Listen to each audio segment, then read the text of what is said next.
Bien, damas y caballeros, estamos listos. Les agradecemos su tan valiosa atención.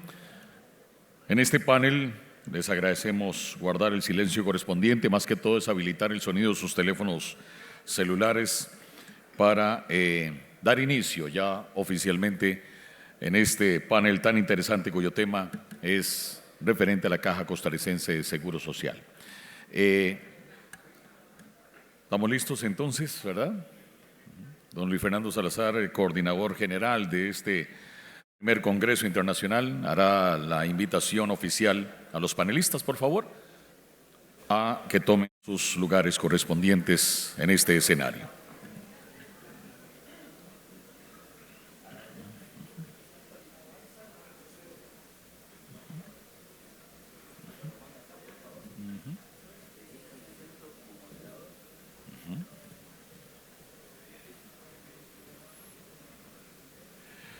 Bien, damas y caballeros, de nuevo, bienvenidos a este primer Congreso Internacional por la Seguridad Social y los Derechos Laborales de Costa Rica y América Latina. De nuevo, un afectuoso saludo para quienes nos observan a través de la plataforma de SINAE, que nos están observando en diferentes países de Latinoamérica, igualmente el Caribe. Nuestros queridos invitados especiales, bienvenidos sean. A continuación me permito dar la calurosa bienvenida al licenciado Gustavo Picado. Él es economista con amplia experiencia en seguridad y gestión pública. Ha ocupado distintos puestos en la Caja Costarricense de Seguro Social, igualmente gerente financiero, gerente administrativo y también director de recursos humanos. Actualmente ocupa el cargo de gerente financiero de la Caja Costarricense de Seguro Social. Igual la bienvenida al doctor Román Macaya. Él es empresario, pues fue embajador de Costa Rica en los Estados Unidos en el periodo 2014-2018. Presidente ejecutivo de la Caja Costarricense del Seguro Social en el periodo 2018-2022. Y por supuesto, le doy la bienvenida quien ocupará la función de moderador, el licenciado Lenín Hernández Navas, secretario general del SINAE, igualmente presidente de la Unión de Acción Sindical UAS. Así es que, licenciado Lenín Hernández, le cedo la palabra. Muchísimas gracias. Es un honor tenerles aquí, doctor Román Macaya, máster don Gustavo Picado, personas que conocen la Caja Costarricense de Seguro Social, y de parte de todas las personas aquí presentes y quienes nos siguen por nuestra plataforma digital desde México, Guatemala, Honduras, Panamá, Colombia, Brasil, Uruguay y República Dominicana, en este primer Congreso Internacional sobre Seguridad Social y Derechos Laborales de Costa Rica y Latinoamérica, les damos de verdad un fuerte aplauso y agradecimiento por estar aquí en este espacio.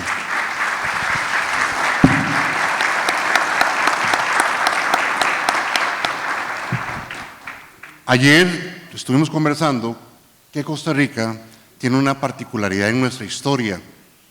Nosotros, a diferencia de muchos países del mundo y Latinoamérica, desde los años 1940 apostamos a la seguridad social, apostamos como país a la educación, a la salud, apostamos a llevar en equilibrio la parte económica y la parte social, ¿verdad? Y por ello nace la Universidad de Costa Rica, nace el Código de Trabajo, nace la Caja Costarricense de Seguro Social. Y ayer todos acá fuimos coincidentes que la Caja es el pilar fundamental de nuestra seguridad social y de nuestra democracia.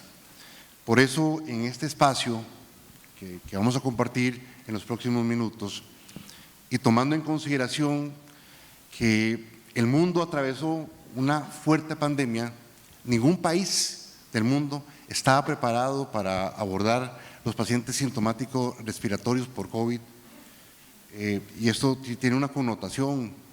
Muchas personas quedamos secueladas del COVID. Y menciono eso porque por atender pacientes sintomáticos respiratorios se descuidaron también otras patologías. Eso no es solamente algo exclusivo de Costa Rica, sino en el mundo. Pero el punto que yo quiero señalar en este momento es que si nosotros como país tuvimos indicadores de países del primer mundo, es porque apostamos durante décadas a la seguridad social. Y por eso se les invitó a este espacio, don Román, don Gustavo, para que desde su conocimiento nos puedan explicar a todos nosotros, ¿verdad?, cuál es la visión y la perspectiva que tienen ustedes con relación a la caja. Y me atrevo a decir esto porque cuando mencionamos la caja, es una palabra muy familiar. De hecho, nótese lo que voy a decir. Cuando pensamos en políticas públicas, pensamos en la rectoría de nuestra seguridad social y le preguntamos a cualquier costarricense, él va a decir ¿qué es la caja? Cuando no es cierto, es evidentemente el Ministerio de Salud. Pero no hallamos esta diferencia, ¿verdad?, de lo que le corresponde al Ministerio de Salud versus caja. Y todos creemos que conocemos la caja y no es así. Hay personas que no diferencian qué es un EVAIS, qué es una clínica, qué es un hospital regional, un hospital nacional.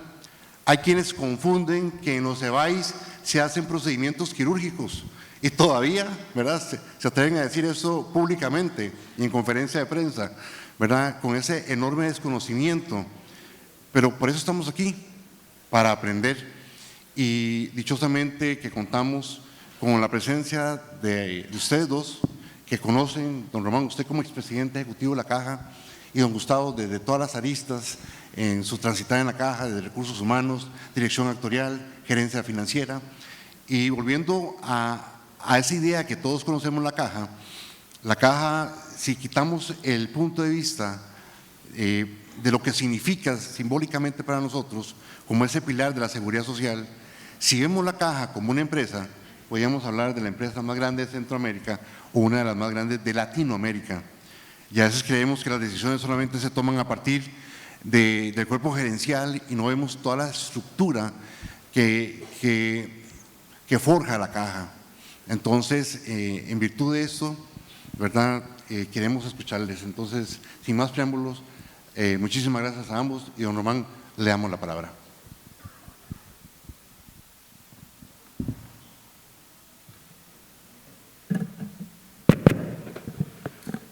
Buenos días a todos y a todas y muchas gracias don Lenín por sus palabras de presentación.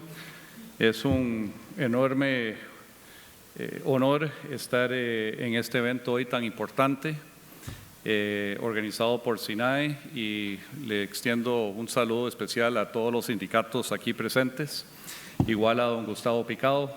Siempre un gusto compartir un panel con una persona que conoce tanto de los aspectos administrativos financieros de la Caja.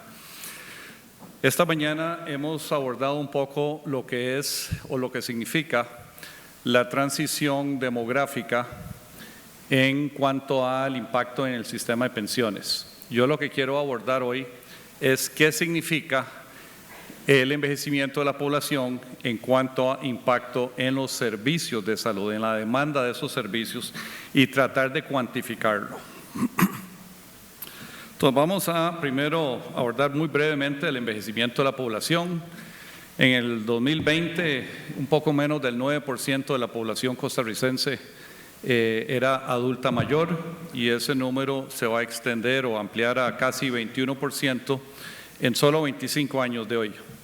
Esto es una pirámide que es muy conocida, ¿verdad? Lo vemos casi a diario, los que seguimos las tendencias demográficas del país, pero hablemos de qué significa eso en salud.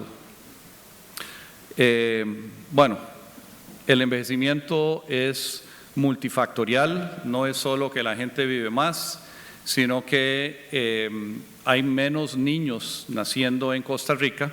Y lo que vemos en esta gráfica desde 1983 es como hubo un pico de nacimientos en Costa Rica en 1985 de alrededor de 85,000 niños, es un número fácil de recordar, 85,000 en el 85, y ha ido disminuyendo, pero con un punto de inflexión muy importante alrededor del 2020. y de ahí en adelante comenzó a caer drásticamente la natalidad en nuestro país. Esto todo implica mayor envejecimiento. Ahora veamos qué significa esto en cuanto a demanda de servicios hospitalarios.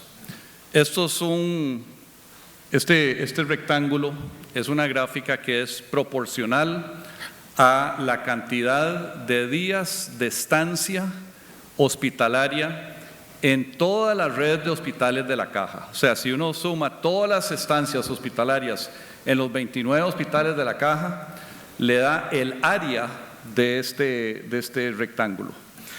Y en las columnas están segmentados los diferentes servicios que esos representan dentro de la seguridad social. Tenemos cirugía, psiquiatría, obstetricia, pediatría, pero el más importante es el que está a la izquierda, que es medicina, que es básicamente todo lo demás. Y entre más ancho es la columna, más días de estancia hospitalaria implica ese servicio dentro de la seguridad social. Si sumamos todo, estamos hablando de más o menos 1.9 millones de días de hospitalización dentro de la seguridad social. Y en cada columna, en colores, están los grupos etarios de los que están consumiendo esos días cama en esos servicios de la Caja. Entonces, con una gráfica así, uno rápidamente puede ver que el servicio de medicina es el más importante, y dentro del servicio de medicina, el color anaranjado ahí, que representa el 50% del total, son los adultos mayores. O sea, ya en el 2017, 1 de cada 2 camas hospitalarias en la seguridad social estaba ocupada por un adulto mayor. Bueno, ¿qué pasa de aquí al 2050? Esto es un ejercicio matemático, manteniendo los días de estancia por categoría, los diferentes servicios se mantienen igual, simplemente proyectando el consumo de días de estancia por cada grupo etario, por cada servicio de la Caja. Si sumamos todo, en el 2050 habrían 3.2 millones de días de estancia dentro de la seguridad social en 25 años. Y ya vemos que, por ejemplo, medicina, que antes era más o menos medio millón de días, sería 1.3 millones de días más o menos. Y ya 70% de todas esas camas estarían ocupadas por un adulto mayor. Esto es una señal de alarma del trabajo que hay que hacer, porque si uno toma todas las camas que existen en la seguridad social, que son un poco más de 5.500 camas, y la multiplicara por 365 días, que es imposible de lograr, porque es imposible tener 100% de ocupación. Siempre hay que estar rotando las camas, hay un egreso de un paciente, hay un periodo de cambio de cama para el nuevo paciente. Pero aún con ese extremo, decir, bueno, todas las camas multiplicado por 365 días, no da 3.2 millones de días, da como 2 millones. Entonces el gap en infraestructura es enorme. Entonces hay que hacer prácticamente de todo. Hay que bajar la estancia promedio, hay que gestionar mejor las camas, hay que ampliar el número de camas. O sea, hay una gran labor que hacer y es ya, no es mañana. O sea, ya esto se está sintiendo en tiempos de espera y atención de la salud. Ahora, hablemos de la capacidad hospitalaria. Si uno compara Costa Rica con países OCDE, resulta que Costa Rica tiene la oferta de camas hospitalarias por cada 1.000 habitantes, la segunda más baja de todos los países OCDE. Vea, por ejemplo, en el otro extremo, Japón y Corea andan alrededor de 12 o 13 camas por cada 1.000 habitantes, y Costa Rica anda alrededor de 1.1 camas por cada 1.000 habitantes. Si uno ve el historial de la infraestructura hospitalaria, resulta que nosotros hemos ido reduciendo las camas con el tiempo. El máximo fue ahí de alrededor de 1983 y ha ido bajando a donde estamos hoy, en más o menos esas 5.500 camas, pero tuvimos un poco más de 7.000 camas a principios de los 80s. Muchas de esas camas probablemente eran de maternidad, porque la natalidad en ese momento, recordemos que el año pico de nacimientos en Costa Rica fue el 85. Entonces teníamos más camas de maternidad y a como fue bajando la natalidad, fuimos bajando camas, pero no fuimos subiendo el número de camas donde se necesitan, que es en enfermedades crónicas, para atender el cáncer, para atender complicaciones por diabetes, etc. Esto ha llevado a que Costa Rica, de nuevo, comparado a países OCDE, tenga una de las ocupaciones totales de camas más alta de todos los países OCDE, la cuarta más alta, que eso no es de extrañar si tenemos el segundo número más bajo de camas per cápita, y además de eso una tendencia a reducir camas, pues obviamente va a haber una ocupación de esas camas mucho mayor. Este es el total de egresos por año de los hospitales de la Caja. Y vemos cómo por ahí de los 90 estábamos en 250.000 egresos, fue subiendo, llegó a un pico en el 2018, 2019, y luego tuvimos un efecto del impacto de la pandemia, donde algunas operaciones o procedimientos que eran electivos o que podían esperar no podían atenderse porque habían otras necesidades y teníamos que proteger a esos mismos pacientes, y por eso hay esa caída en el año 2020 y luego una recuperación lenta hasta el 2023 en esta gráfica. Pero básicamente la Caja ha estado operando a capacidad, o sea, para efectos prácticos al 100% de capacidad, si uno considera de nuevo ese tiempo muerto que hay entre la salida de un paciente y el ingreso de otro paciente para ocupar una cama. Bueno, eso es infraestructura hospitalaria, pero nada hacemos con tener más camas hospitalarias si no tenemos el recurso más importante de la seguridad social, que son los trabajadores, y especialmente en el caso de Costa Rica, donde tenemos el mayor déficit, son en los trabajadores especializados, o esos médicos especialistas, pero también otras categorías que no son necesariamente médicos. El enfermero que está especializado en atender un paciente en cuidados críticos y otras categorías de especialidades que se requieren para atender a una población con una crisis de enfermedades crónicas. Aquí lo que tenemos es la cantidad de médicos per cápita, de nuevo comparándonos con países OCDE. Estamos en el rango bajo, pero no estamos entre los más bajos, pero sí estamos en el rango bajo. Ese es el total de médicos per cápita en Costa Rica comparado a los otros países de la OCDE. Pero eso incluye médicos generales y médicos especialistas. Ahora separemos esos dos grupos. Estos son datos del Colegio de Médicos de marzo del año pasado. En Costa Rica, en esa fecha, habían 15.274 médicos activos colegiados en el Colegio de Médicos de nuestro país. De esos, 62% son médicos generales y solo 38% son especialistas. Ahora regresemos a compararnos con países OCDE. Ahora sí estamos casi al fondo. Estábamos en el rango bajo cuando comparábamos a todos los médicos, pero si separamos por médicos especialistas y médicos generales, solo hay un país, Colombia, que está por debajo de Costa Rica en cuanto a la cantidad de médicos especialistas per cápita en Costa Rica.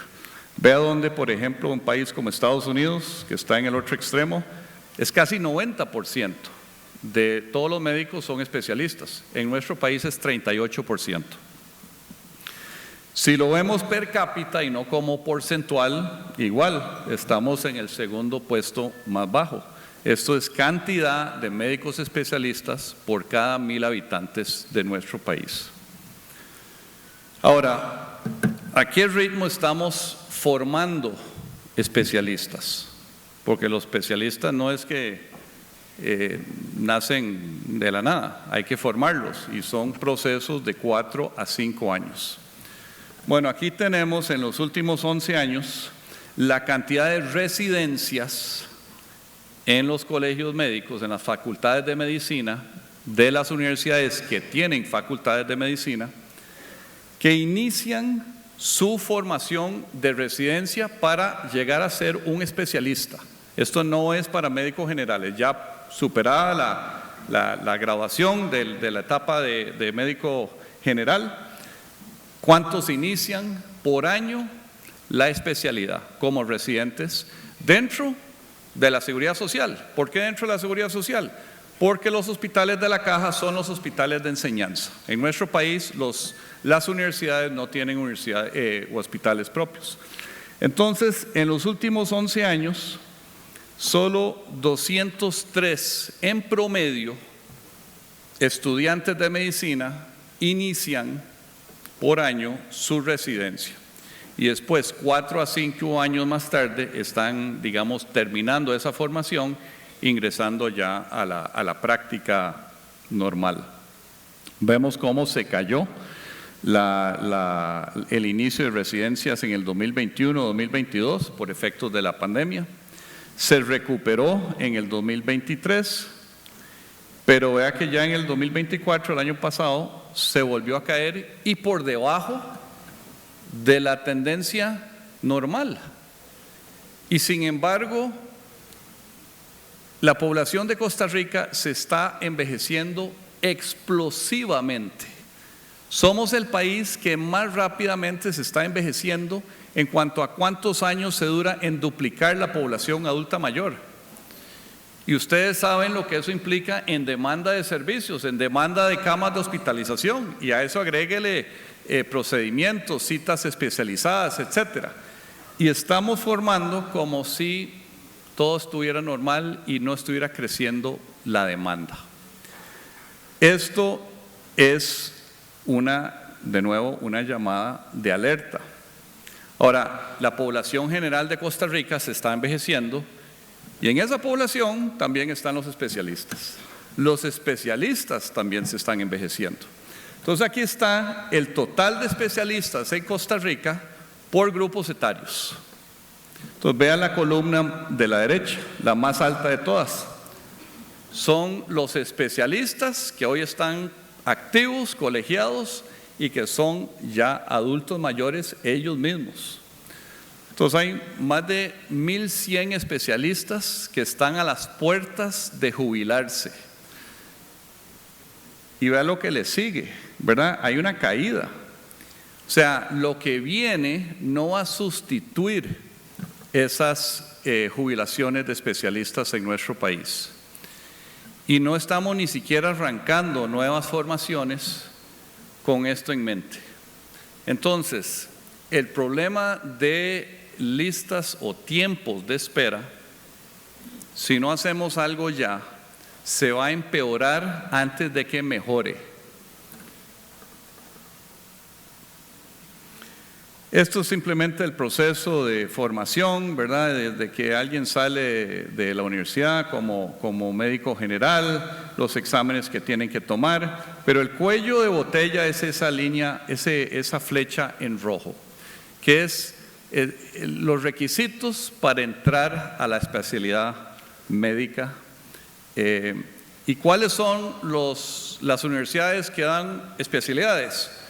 Bueno, en nuestro país son 8 universidades las que tienen facultades de medicina, pero solo la mitad de esas ofrecen especialidades a los médicos, a los estudiantes, que son los del lado izquierdo: la Universidad de Costa Rica, la UCIMED, la UACA y la UNIBE. Pero ¿cuáles especialidades ofrecen? Si uno ve, la UCIMED solo tiene 3 especialidades, la UNIBE tiene 2, La UAC ahí tiene medicina interna, creo que le acaban de agregar anestesiología, pero la UCR tiene 57 especialidades. Y agregarle más especialidades a las otras universidades es un proceso muy lento, es a cuentagotas. Entonces, por la próxima década, por lo menos, si no las próximas 2 décadas, la universidad más relevante en la formación de especialistas es la UCR. Entonces, aquí hay un banco de 3 patas para formar y resolver el faltante de especialistas que hay en Costa Rica. La Universidad de Costa Rica, hay otras universidades que pueden apoyar en ciertas especialidades muy puntuales, pero el grueso cae sobre la Universidad de Costa Rica. La Caja, con el CENDEIS, que es el que ofrece los campos clínicos, las residencias, los hospitales de enseñanza y el Colegio de Médicos. Porque si los médicos salen afuera y cuando regresan no los aceptan para colegiarse, de nada se fueron y nada más crean una barrera de reincorporarse al país. Entonces ese banco de 3 patas es el que tiene que coordinarse para que esto se resuelva. Y no se resuelve rápido. Con esto termino. Para resolver el problema en más o menos una década, hay que aumentar la formación de especialistas iniciando cada año de los 200 o menos de 200 que tenemos hoy a 500 a 600. O sea, tenemos que multiplicar la cantidad de estudiantes que entran a sus residencias en 2.5 a 3 veces lo que hoy ocurre. Y no es un año, es una década de mantener ese ritmo. Porque al mismo tiempo que está sucediendo esto, recordemos la ola de jubilaciones que se está dando de especialistas. Entonces vamos contra esa ola, tratando de no solo reemplazar especialistas, sino aumentar la oferta para atender el efecto del envejecimiento de la población. También hay que hacer todo lo demás que implica reducir estancias y la demanda hospitalaria, la prevención, el manejo de enfermedades crónicas a nivel primario. Para eso tenemos toda una red de VAIS que realmente es el que hablar en el mundo. Realmente deberíamos estar orgullosos de eso. Y tenemos un sistema electrónico, el EDUS, que nos permite visibilizar el bosque entero y los pacientes individuales. O sea, podemos ver el árbol o podemos ver el bosque entero para tener programas para reducir complicaciones por diabetes, por hipertensión y otras enfermedades que son las que más comúnmente llevan a demanda hospitalaria. Tenemos que invertir en infraestructura. Está el hospital de Cartago, el de Limón, el de Golfito, el geriátrico, la Torre de la Esperanza, una nueva torre del San Juan de Dios. Todo eso es necesario y amplía un poco la oferta de camas, pero no lo suficiente para cerrar la brecha que vimos anteriormente de esos 3.2 millones de días de estancia que implica una población envejecida de aquí al 2050. Implementar todo lo que son tecnologías para reducir tiempos de estancia, o sea, la caja tiene que estar en la punta tecnológica. Y también impulsar programas que ya demostraron en medio año del 2019 poder reducir tiempos de espera, que era pagarle a especialistas para que en horario extraordinario, en vez de solo atender emergencias o lo que viene al hospital, que saquen listas de espera, que se dediquen a lo ordinario en tiempo extraordinario. Y es sorprendentemente barato hacer eso. Las giras de alto impacto, donde se concentraban grupos de especialistas en un solo punto para reducir en pocos días una presa de pacientes, telemedicina, eso ya se demostró. Y la gente que sabe hacer eso está dentro de la caja. Es solo reconfigurarla y echarla a andar. Nosotros en ese momento estábamos frotándonos las manos de qué iba a pasar con los tiempos de espera en el año 2020. Y llegó la pandemia, y hasta ahí llegó. Pero ahora hay que retomar eso, porque sí se puede. Entonces, con eso los dejo y espero que tomemos conciencia de que la emergencia es ya, no hay que esperar al 2050. 2050 ya es una situación casi que sin vuelta atrás y muy importante para la credibilidad del Seguro Social. Muchas gracias.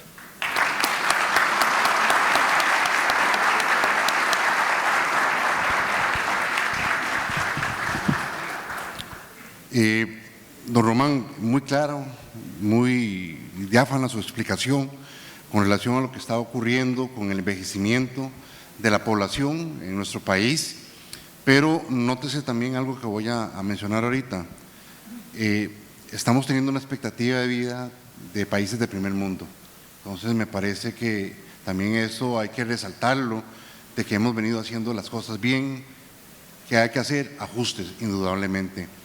El tema del envejecimiento, claro que es un verdadero problema, sobre todo para las personas jóvenes. Digo esto por lo siguiente, la seguridad social, los modelos de seguridad social parten a partir de una premisa, ¿verdad? Esa premisa es fundamental y es la confianza. Yo creer en el sistema, y de repente tenemos jóvenes que piensan que nunca van a envejecer, pero transcurridos los años empiezan a aparecer las líneas de expresión llamadas arrugas. Cuando se dan cuenta aparecieron las canas, en el mejor de los casos, en otros se cae el pelo. Empieza uno a engordar, ya el metabolismo no es igual y empiezan a aparecer las enfermedades crónicas, lo que usted mencionó ahí. Problemas de hipertensión, problemas de cardiopatía, diabetes, y entonces la situación se complica aún más.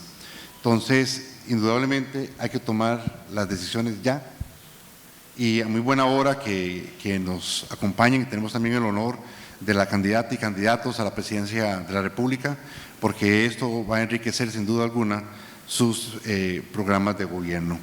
Entonces, de verdad agradecerle, don Román, y aprovecho para decirle al público presente y a las personas que nos siguen en transmisión por nuestra plataforma sinaevirtual.com que en el apartado Congreso Internacional, en donde están las consultas, pueden enviarnos sus preguntas y eventualmente se les va a dar respuesta, porque estamos un poco tallados de agenda y queremos cumplir con puntualidad por el espacio que sigue. Entonces, muchísimas gracias, don Román, y le damos la palabra a don Gustavo, pero don Gustavo, queremos aprovechar, ya que está por acá, por un tema que a través de los medios de comunicación en las últimas semanas, pues todos los costarricenses estamos muy preocupados, ¿verdad? Y hablo de todos los sectores, tanto de los asegurados que en este momento de repente piensan que va a pasar con mi incapacidad, que no se me está llegando, o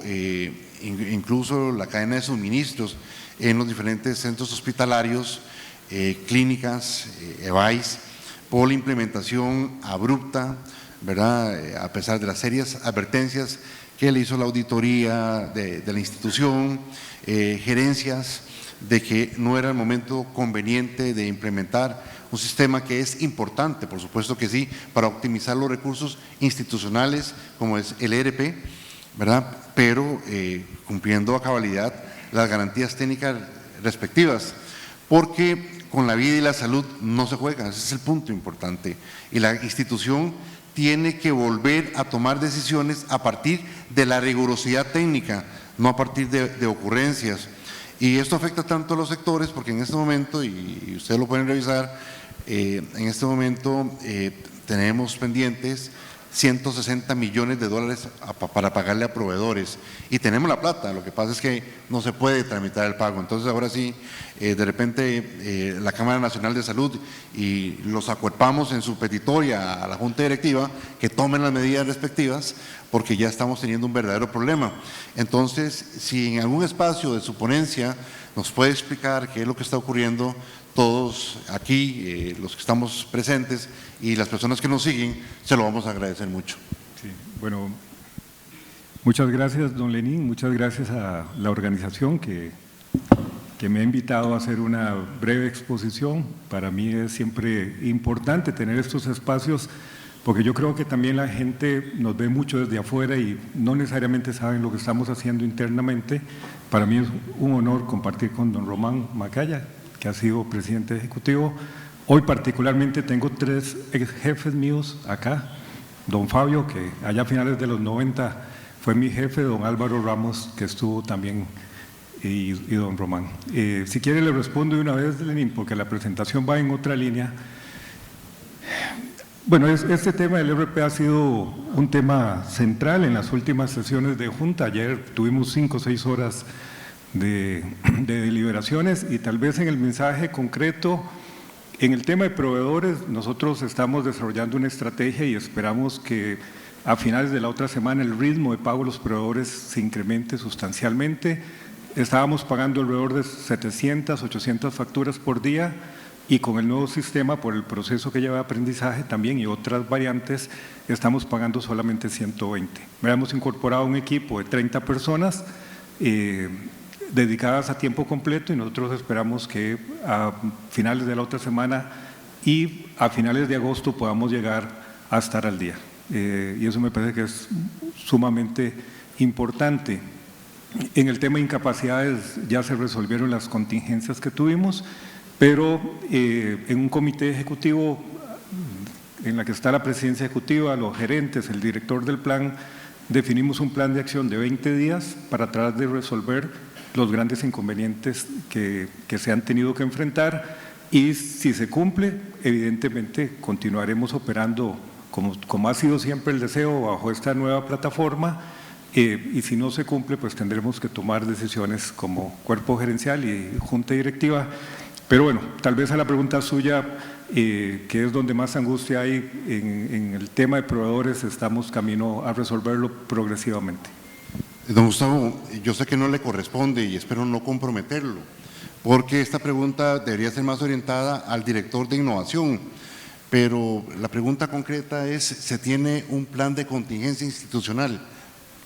Si no lo comprometo con la pregunta que le estoy haciendo. Sí me compromete, pero le voy a responder porque si no, no me vuelve a invitar nunca más. Nosotros hemos implementado un ERP que además era un sueño que tenía la institución, una necesidad, ¿verdad? No es un tema que nació ahora, nació hace muchos años. Y como todo nuevo sistema enfrenta situaciones normales de un nuevo sistema, pero también estamos enfrentando situaciones que son atípicas de un sistema. Lo que hemos acordado, este equipo, este comité ejecutivo, es un plan de trabajo que se le ha llamado de remediación de los aspectos más críticos y nosotros esperamos que antes de que termine el mes los elementos sustantivos que no han venido operando de la mejor manera se puedan resolver. Y eso tiene que ver fundamentalmente con el tema de inventarios, el tema de farmacias, el de bodegas todo lo que tiene que ver con la trazabilidad de la cadena de suministros para que no haya desabastecimientos ni haya riesgo de que los pacientes se queden sin medicamentos. Y estos 20 días también nos sirven para eventualmente crear un plan B si este plan inicial no se logra cumplir en su totalidad. Sí, don Gustavo, de verdad, muchas gracias por esta información que a todos los costarricenses nos atañe y nos preocupa porque sale constantemente en los medios de comunicación, pero una por otra, porque lo comprometí con la respuesta. Pero vea qué interesante, ninguno de sus jefes le guarda ningún resentimiento. No, espero que no, porque yo los aprecio mucho a los. No, muchas gracias, de verdad. Sí. Un aplauso por la transparencia de don Gustavo y pasamos a escucharlo.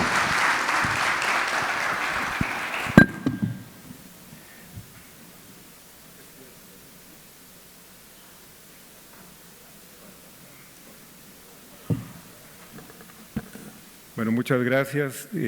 Ya no tengo que hacer introducción porque ya don Lenín me ayudó con las preguntas. Yo vengo a hablar de un tema que se toca menos que cuando hablamos de pensiones. Yo creo que todos, cuando se habla de la sostenibilidad o insostenibilidad de un régimen de pensiones, como que nos nace una preocupación muy grande y además hay una reacción muy grande de todos los niveles, de todos los sectores. Pero cuando uno les habla de la sostenibilidad del seguro de salud, la gente no entiende tan bien porque todos presumimos. Creo que presumimos dos cosas, es que la caja tiene fondos suficientes para dar los servicios y que los servicios no tienen por qué no ser sostenibles. Si partimos como esa premisa, Hace ya algunos meses, no solo la gerencia nuestra, sino toda la institución ha venido trabajando en crear una política y una agenda de implementación para procurar la sostenibilidad del seguro de salud. Hemos eliminado la frase financiera, porque normalmente la gente dice sostenibilidad financiera, pero nosotros entendemos que la sostenibilidad tiene mucho más dimensiones que la financiera. La social, la política, la fiscal, la económica, la ambiental, y aunque la agenda no contempla necesariamente todos esos elementos, ciertamente entendemos que la sostenibilidad no es únicamente de carácter financiero. Y como hemos ido aprendiendo en foros, que después no nos queda tiempo, entonces ahora puse las ideas principales al puro inicio. Nosotros estamos convencidos de que este país, no la caja, el sistema de salud de este país ocupa más financiamiento, ocupa diversificar las fuentes de cómo nos financiamos, y lo otro que es fundamental es que tenemos que procurar más eficiencia y calidad del gasto. No es solamente tener más ingresos, sino gastar de mejor manera los recursos que obtenemos, y ese es, si yo tuviera que dejar la presentación acá, con eso para mí sería suficiente. Tal vez un elemento inicial es, no sé si ustedes creen lo mismo, pero yo a veces supongo que sí. Hemos vivido en la idea de que Costa Rica gasta muchísimo en salud. Y nos ponemos a pensar, y porque las contribuciones son muy altas, etcétera, pero este gráfico demuestra que evidentemente no gastamos en exceso. Gastamos 7.3% del Producto Interno Bruto, 5.3% es público, 2% es privado.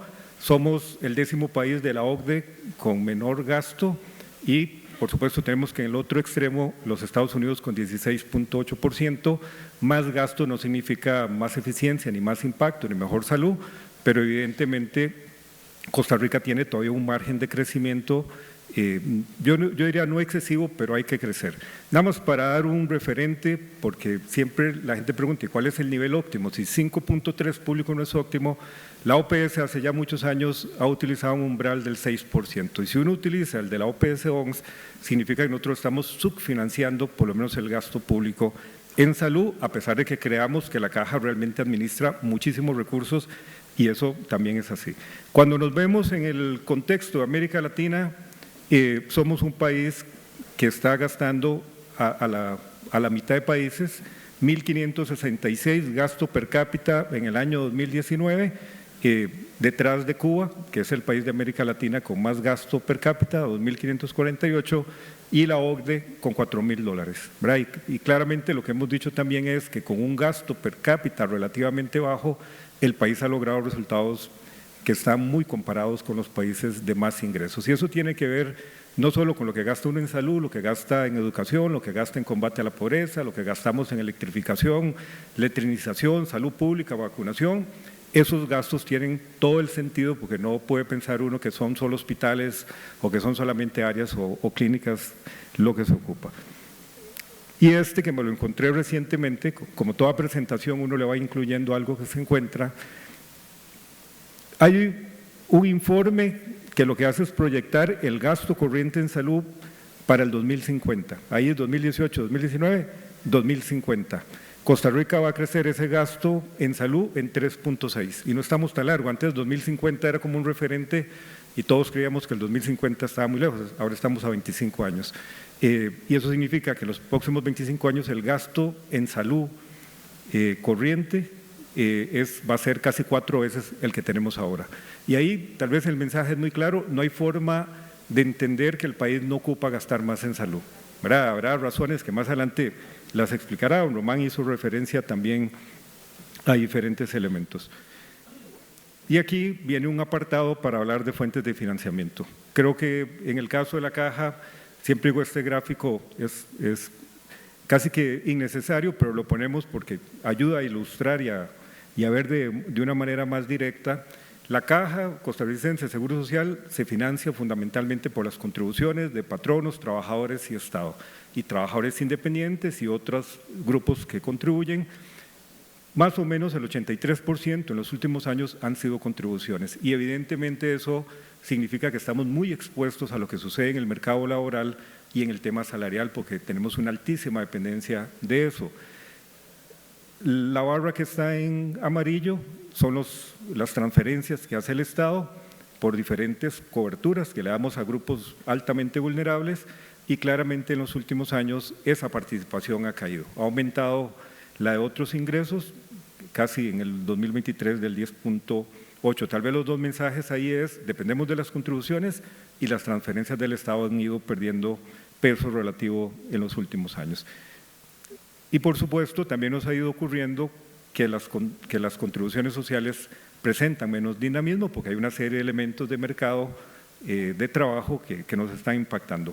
Una es que la tasa de cobertura contributiva nuestra es relativamente alta. Más del 80% de gente asalariada ya está cubierta y más del 65% de trabajadores independientes. Ha habido un incremento del trabajo independiente, informal. Ese es un dato que no es menor. El 45% de los ingresos por contribuciones de la Caja vienen del sector público.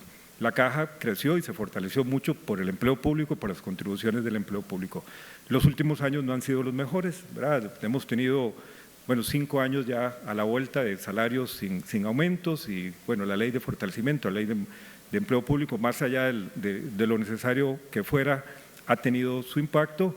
Y lo otro son esas nuevas formas de empleo no tradicionales como plataformas digitales. Seguimos en Costa Rica sin una legislación específica para el tema de plataformas digitales, aunque ha habido muchos intentos, no tenemos una en este momento. El teletrabajo y trabajo remoto, los empleos temporales y el impacto de las tecnologías disruptivas en el mercado laboral. Ahí tal vez el mensaje es que el mercado laboral no va a ser tan dinámico en los siguientes años y por eso hay que diversificar.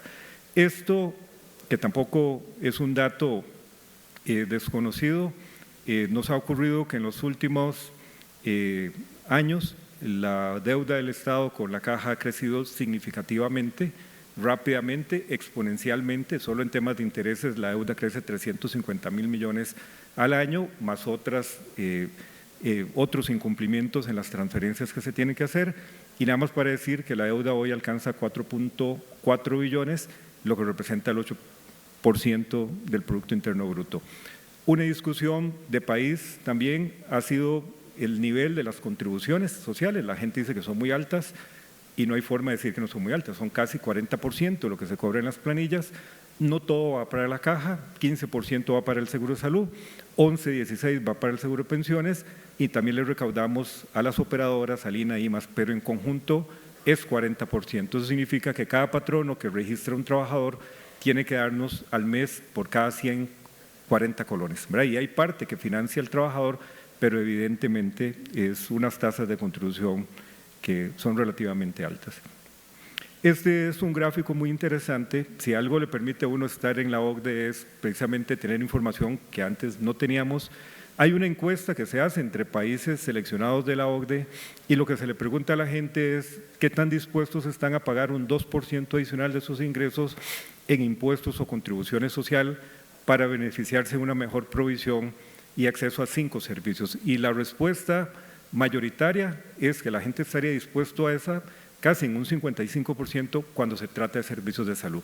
Es decir, una verdad absoluta es que todo el mundo quiere servicios de salud más oportunos, de más calidad, más eficientes, más eficaces, porque todo el mundo quiere estar con salud y sentirse con posibilidades de tener una vida muy satisfactoria a partir de esa condición. Pero ahí, Costa Rica no está incluido, pero el círculo morado es el que indica esa intención de poder contribuir más para tener mejores servicios. Internamente hemos venido trabajando ya desde hace también bastante tiempo una propuesta. Tal vez el resumen es, va a ser imposible que ningún ministro de Hacienda, ningún gobierno nos pueda pagar el 8% del Producto Interno Bruto. Eso hay que darlo por sentado y creo yo que sería un error continuar pensando en que algún gobierno nos va a pagar. Nosotros lo que hemos planteado es que rediseñemos las obligaciones del Estado, que cambiemos el modelo de cómo ellos nos contribuyen y lo hagamos de una forma distinta y que progresivamente logremos llegar a un nivel que sea fiscalmente sostenible. Eso tiene una explicación, pero tal vez la barra que está a la derecha lo que dice es que partamos hoy de lo que nos están financiando, que son 221.000 millones, y en los próximos 10 a 15 años lleguemos al financiamiento total. Hay un diseño ahí de la propuesta, pero tal vez el mensaje es que por lo menos en mi caso particular, la deuda del Estado yo no la veo como una posibilidad de financiamiento. Lo que creo es que hay que volver a discutir cómo es que el Estado aporta y empezar a trabajar en un financiamiento que sea sostenible. Se han valorado en todos los países cómo financiamos mejor la salud, y aquí hay una lista de opciones con diferentes criterios de cómo impactan la sostenibilidad, la factibilidad institucional, la viabilidad política, la eficiencia. El tema de los impuestos que llaman al pecado, impuestos a la salud, tabaco, licores, apuestas, etcétera, o impuestos como transacciones financieras, impuestos al turismo, etcétera. Lo que quiero decir es que si uno quiere reformar el modelo de financiamiento de la Caja o el sistema de salud, opciones hay y hay opciones probadas. Este no es un tema de opciones, sino de decisiones, y son decisiones más, yo no diría ni políticas, son decisiones de país, de cómo queremos tomar parte de los recursos que generamos para que financien de mejor manera la salud. Y aquí, tampoco para entrar en una discusión profunda, pero ciertamente, así como no nos queremos jubilar a los 70 años, tampoco queremos más impuestos porque las dos cosas nos incomodan. Lo cierto es que el país tiene una carga tributaria relativamente baja, del 24%, las más bajas de la OCDE.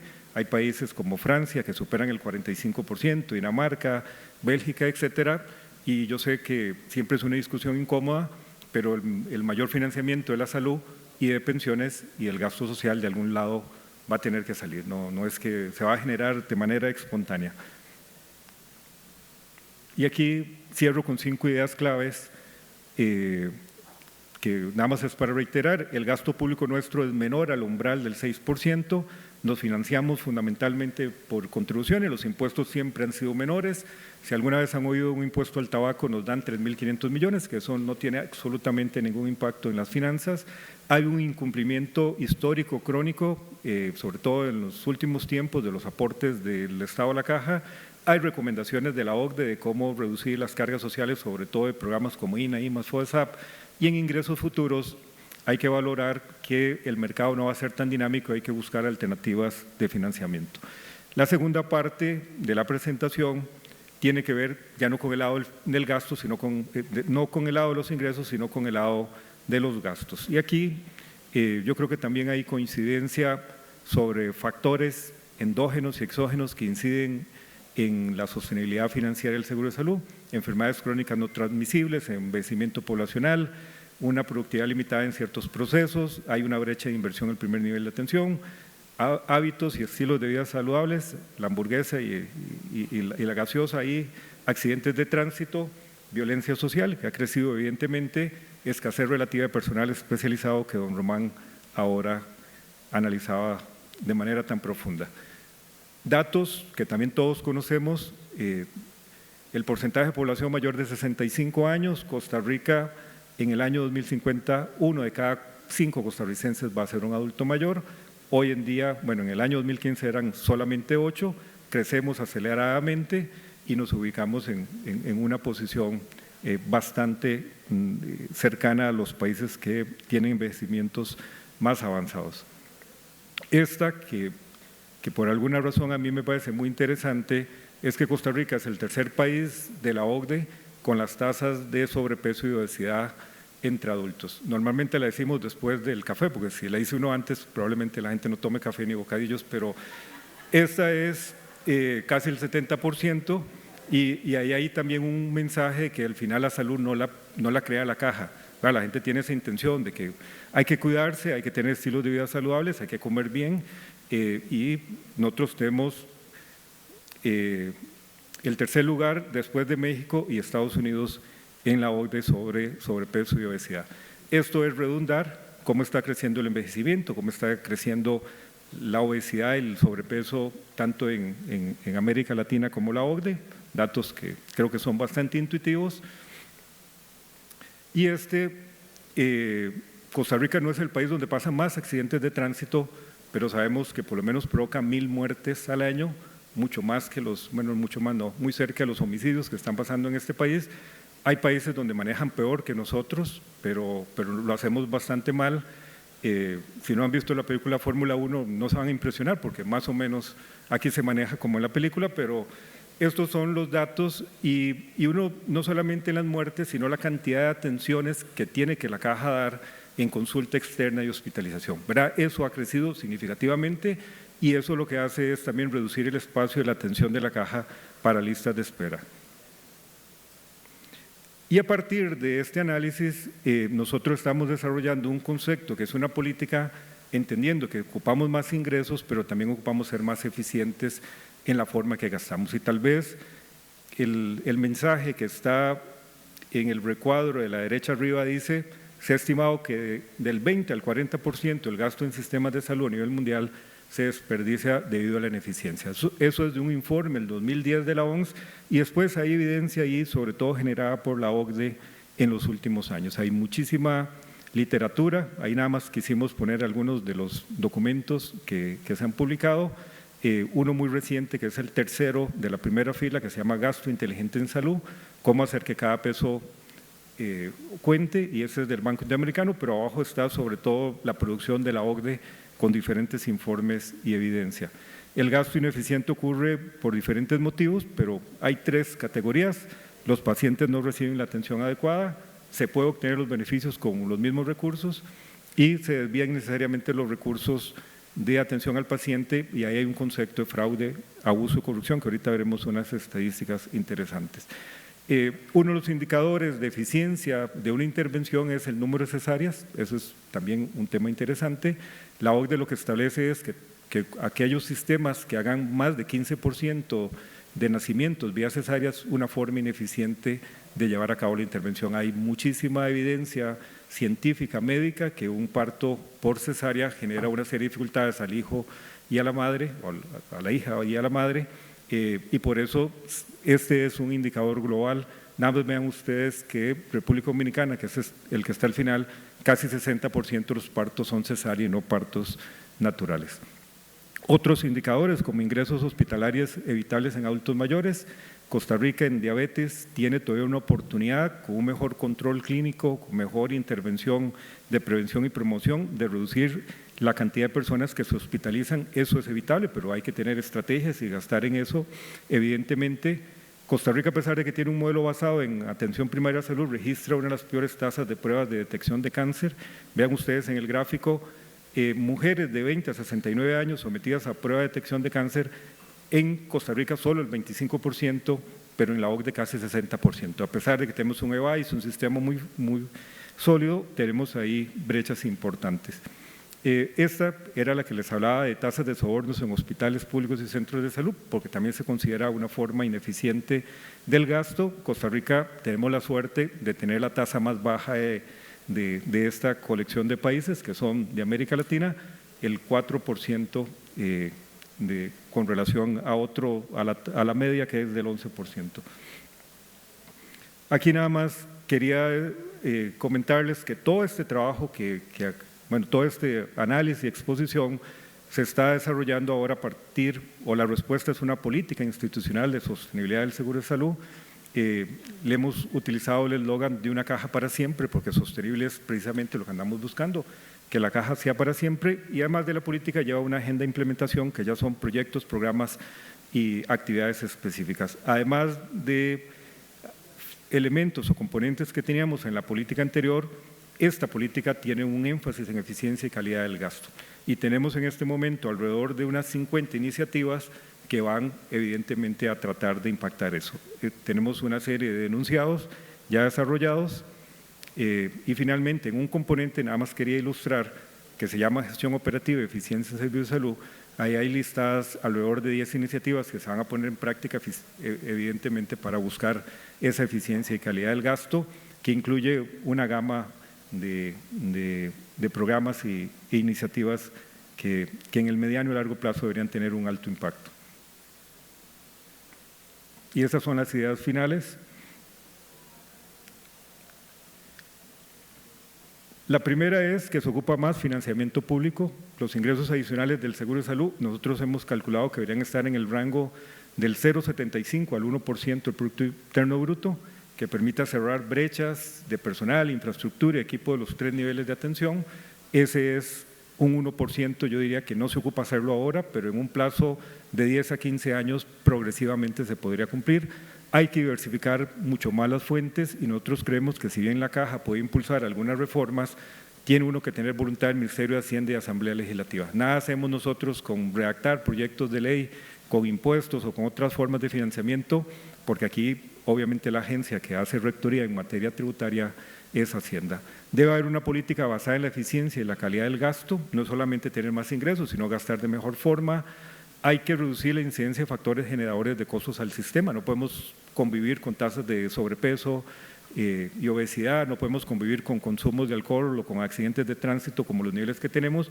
Y lo último que a veces se nos olvida es que tenemos que tener una atención a las inversiones complementarias. Cuando un país deja de invertir en educación, en lucha contra la pobreza, en condiciones de vivienda, electrificación, etcétera, evidentemente vamos a tener un impacto en salud. Todo va a pasar por salud y nada hacemos con gastar un 1% más en salud si no gastamos también o no invertimos en otras áreas complementarias. Y lo último, ahora sí, estos son los últimos dos gráficos. Cuando no hacemos bien el trabajo en el sistema de salud, lo que pasa es que no logramos lo que se llama la protección económica de las personas. Y la protección económica es que las personas no tengan que ir a gastar a lo privado de su bolsillo y se expongan su condición a probablemente caer en una pobreza empujada precisamente por su gasto de bolsillo. También son datos interesantes para América Latina. Costa Rica, el porcentaje de población que fue empujada hacia la pobreza por el gasto de bolsillo en el año 2018 fue un 1%. O sea, gente que no era pobre o familias que no eran pobres por tener que ir al sector privado pasaron de ser no pobres a pobres. Y el otro indicador, que es gente que ya era pobre, pero que agravó su condición, en Costa Rica es el 11%. O sea, las familias de menos recursos que ya eran pobres agravaron y profundizaron su situación de pobreza. Y ahí es donde uno termina de entender por qué hay que fortalecer el sistema, por qué hay que fortalecer la caja, porque tiene no solamente el tema de la prestación, sino el tema de la protección económica. Los sistemas no funcionan cuando la gente gasta mucho bolsillo, gasta mucho en lo privado, y a pesar de la gran inversión de la caja, hemos estado enfrentando situaciones como esas en los últimos años. Siempre digo, ese bebé se va a mover, porque a veces no se mueve, pero hoy sí lo logramos. Muchas gracias por la atención.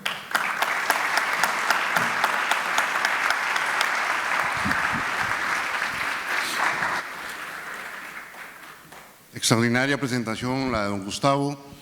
Me corresponde 2 o 3 conclusiones. El día de ayer yo mencioné que el dato aislado no mata mentira, sino la data completa. De repente, por la formación legal que tenemos algunos, nos lo enseñaron como la evidencia, que es el conjunto de información procesada, ordenada con una lógica que nos permite interpretar, que nos permite conocer el contexto y nos permite fundamentar. ¿Y por qué menciono esto? Porque yo he escuchado de algunos políticos que dicen que nosotros como país invertimos mucho en seguridad social. Cuando comparamos, y por eso es importante tener toda la información, vemos que no es así, porque estamos ya dentro de la OCDE. Entonces, curiosamente, para algunas cosas funciona la OCDE y para otras no funciona la OCDE, o no le hacemos caso como país a esos criterios, ¿verdad? Entonces, ese es el primer punto, ¿verdad? ¿Con quién nos comparamos? Segundo punto, indudablemente el tema de la deuda. La deuda es significativa, la deuda no es un invento, es real. Y en esos últimos 3 años de este gobierno se duplicó la deuda con la seguridad social. Estamos hablando de 2.3 billones de colones, ayer lo mencioné, que son 4.700 millones de dólares. Entonces, por supuesto que existe una enorme responsabilidad, ¿verdad?, con el seguro de salud y el seguro de pensiones, y que evidentemente esto tiene al final un rostro humano de la persona que está requiriendo los servicios de salud o eventualmente una pensión. El otro punto sobre la cobertura y el financiamiento, indudablemente hay que crearle las condiciones al trabajador y la trabajadora independiente. Esto no puede verse como una situación aislada. El formar empresa y que la empresa genere trabajo, eso es un binomio perfecto, pero para el trabajador independiente, y ayer lo observamos tanto por la Asociación de Trabajadores Independientes como por acá estuvo el Colegio de Abogados y también la Comisión Técnica Legal del Colegio de Abogados con relación al trabajador independiente y nos sensibilizaron no solamente desde el punto de vista legal, económico, sino también desde el punto de vista humano, lo que significa de repente dar un aporte a la caja, porque puede significar o cómo, ¿verdad?, o pago el seguro. Y el punto importante acá, como se le señaló tanto don Román como don Gustavo, el envejecimiento va, y tarde que temprano la mayoría de costarricenses vamos a acudir y abrazar y ocupar a la caja, ¿verdad? Eso es indudable. Y yo diría que el último punto es que los problemas que estamos teniendo en la caja, porque la caja es tripartita, Estado, patronos, trabajadores, ¿verdad?, o trabajadores, Estado y patronos, para ser justos, esto requiere de también abordar políticas estructurales. Esto no solamente se soluciona a través de lo que puede hacer la caja. Si pensamos en pensiones, ya sabemos que o lo que corresponde aumentar la edad, disminuir los beneficios o aumentar la cuota. Y en el tema de salud es más profundo todavía, porque estamos hablando de la vida o la salud de las personas.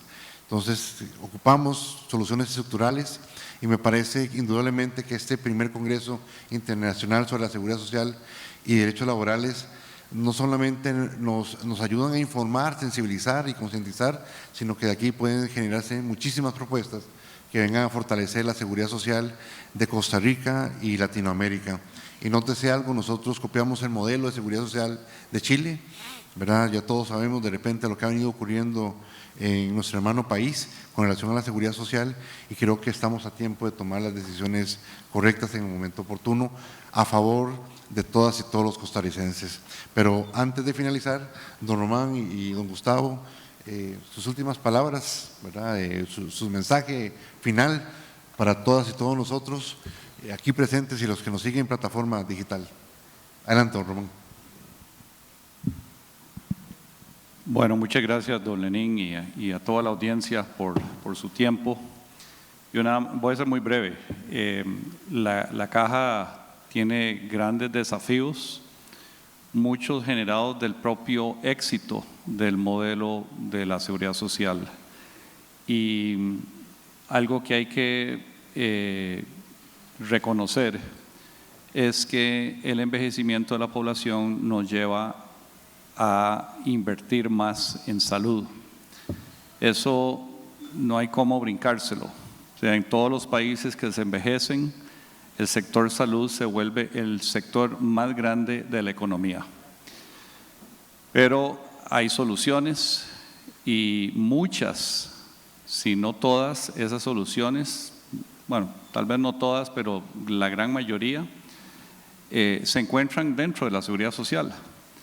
Hay gente sumamente capaz que hay que escuchar, que hay que empoderar, que hay que participar, y cuando eso sucede, se nota el acuerpamiento dentro de la seguridad social de todo ese personal, más de 60,000 trabajadores, que se ponen como meta enfrentar un desafío con garra, pero también con mucha inteligencia. Y yo quiero reconocer a todos los trabajadores de la caja, que no solo en tiempos normales, sino en tiempos realmente extraordinarios, han ido la milla adicional para proteger a Costa Rica. Muchas gracias.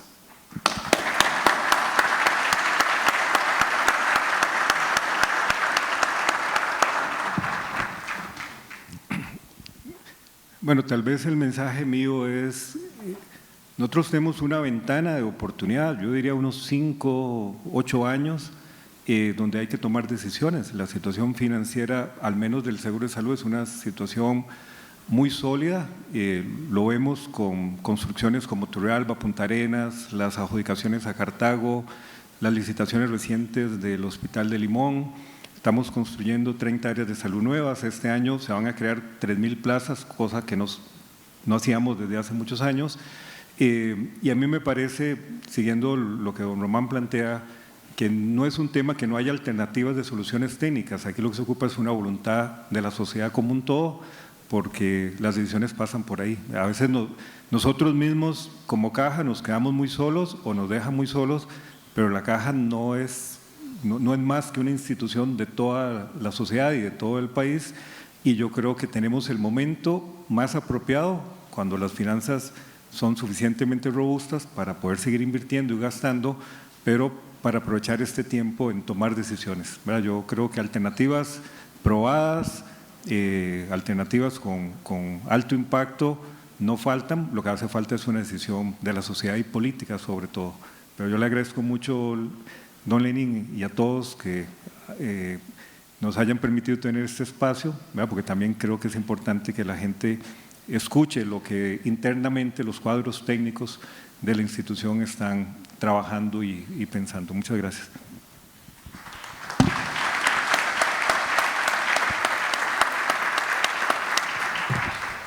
Don Gustavo y don Román, los agradecidos somos nosotros desde este foro, perdón, de este congreso y este espacio, de las personas que estamos aquí. Le vamos a ser eternamente agradecidos por transmitirnos y su conocimiento y esta generosidad de hablarnos con transparencia, porque indudablemente la seguridad social y las políticas de provisión social es un tema que nos involucra a todos los sectores de la sociedad. Todos vamos a tener que aportar algo, todos vamos a tener que de repente ceder algo, indudablemente, pero se ocupa también de muchísima voluntad política. Entonces los agradecidos somos nosotros y los despedimos con un fuerte aplauso, por favor.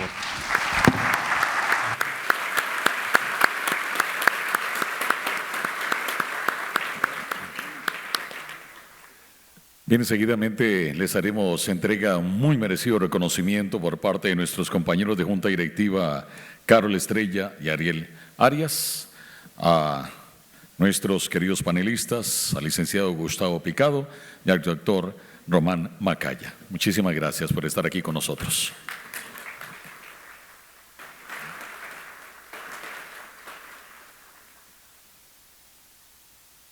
Muy amables. Entonces, si gusta, pueden desplazarse.